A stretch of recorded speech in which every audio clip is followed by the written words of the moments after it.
Searching for a truth and vision beyond the immediate, yielding to the need to find a power that animates all living things and their surroundings, man invented religion. Religion gave meaning to his existence. India gave birth to three of the world's greatest religions, which share many of each other's doctrines. They are Hinduism, Buddhism, and Jainism. Hinduism is considered to be a civilization as well as a confluence of religions. It has no single founder, though it is believed to have emerged from the Vedas. It does not have a central authority, hierarchy, or organization. Hinduism is not a religion that is preached, but a way of life, and it draws from other religions and philosophies, enriching itself in the process. Buddhism is based on the teachings of Gautama Buddha, who attained nirvana after leaving behind the luxurious life of a prince and going out in search of a higher truth. Jainism, as is practiced today, was founded by Mahavira, who was the last of the 24 Tirthankaras. Interestingly, the three religions share a common cultural and geographical origin. While Hinduism was already established as a religion and a way of life in the subcontinent and even beyond, Jainism remained mostly confined within the borders of India. Buddhism, however, traveled far and wide. Many early Buddhists had been Brahmins educated in the Upanishads. The Buddha, however, rejected the role of these scriptures in attaining salvation.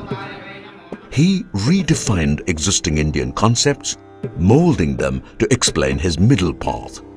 He proclaimed that to attain salvation, one did not have to accept God or the scriptures. These novel ideas were later incorporated into Indian religious thinking as well.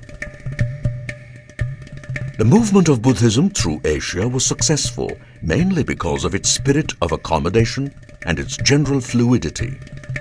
Reaching each new culture, Buddhism modified itself to suit the local manners and customs.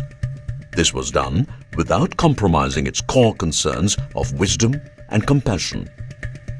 Each new country thus developed its own forms of Buddhism, its own organizational structure and spiritual leader. Interestingly, it was not zealots or hardened missionaries who worked to spread Buddhism, but monks and scholars, savants from different countries, and even political exiles.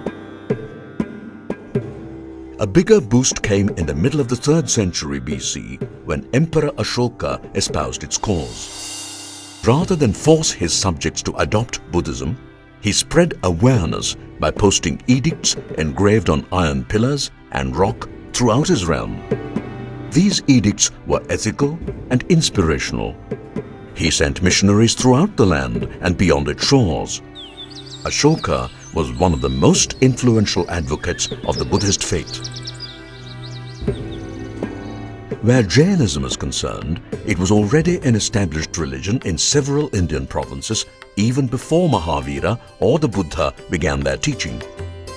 Places like Magadha, Kaushala, Kapilavastu, Vaishali, Pava, Mithila, Varanasi, Simhabhumi, Kaushambi and Avanti were prominent Jain centers. Jainism also reached southern India where it flourished. Savants like Bhadrabahu and Vishakhacharya, along with their disciples, migrated from the south and propagated the faith. There was a spirit of religious tolerance in these lands. This royal patronage resulted in the commissioning of numerous Jain temples and sculptures through the ages, and support for literary and scholarly ventures. At the end of the 4th century BC, it is said that the Mauryan king Chandragupta and a band of Jain ascetics led by Srutakevalin Bhadrabahu anticipated a severe famine in their country and migrated to Shravanabelagola in today's Karnataka state. From there, they started spreading the gospel of the Tirthankaras. Later, their disciples, under the leadership of Vishakhacharya, moved to the Chola and Pandya kingdoms, continuing with their mission of spreading Jainism. The migrant monks were supported in the south by householders of the faith. It was not customary for these monks to accept food from people of other faiths. One of the many interesting sidelights of these three religions is the cultural profusion they left in their wake. Art and literature flourished, starting out as expressions of religious faith and ending up as invaluable artistic legacies. The use of symbolic forms in India dates back to the Harappan seals. The fire altars of the Vedic period had astronomical and mathematical significance. Their evolution resulted in the later Hindu temples. Even though religion is seen to have inspired a large part of ancient Indian art, it is also an expression of Indian life, its natural background and socio-religious traditions. Its style, technique and artistic perspective have little to do with individual religious doctrines. Instead, it derives from a legacy of Indian traditions, symbols and designs. However, when we look at our major artistic monuments, we find they were inspired by Buddhism. Though earlier structures have been referred to in texts, there is no physical evidence of their existence. In fact, there is a grey period between the Harappan decline and the Maurya period. The Buddhist rock-cut monuments inspired Hindus and Jains to create their own monuments. Buddhism, which once spurned the realm of metaphysics and embraced only the palpable essence of life, had undergone a transformation with the advent of Mahayana Buddhism. This is significantly brought out in Buddhist art. The Buddha's evolution in the public eye from an ideal human being to a divine being can also be traced through a study of his icons and representations. In the early Buddhist art of Bharhut, Sanchi, Bodh Gaya and Amravati, the master's presence is merely indicated symbolically by means of an empty throne, a Bodhi tree, footprints or the Dharma Chakra. As his stature grew, so did the iconography.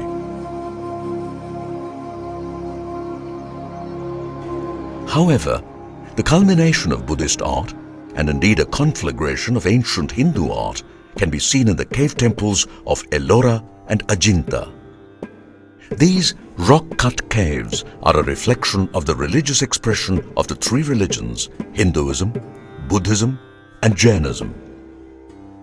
There is no doubt that Ajinta and Ellora, known previously as Verul, represent not only the relationship between these three religions, but also the heights to which their respective artists and craftsmen had taken their religious concerns. These caves are an enlightening showcase of religious, artistic and social history.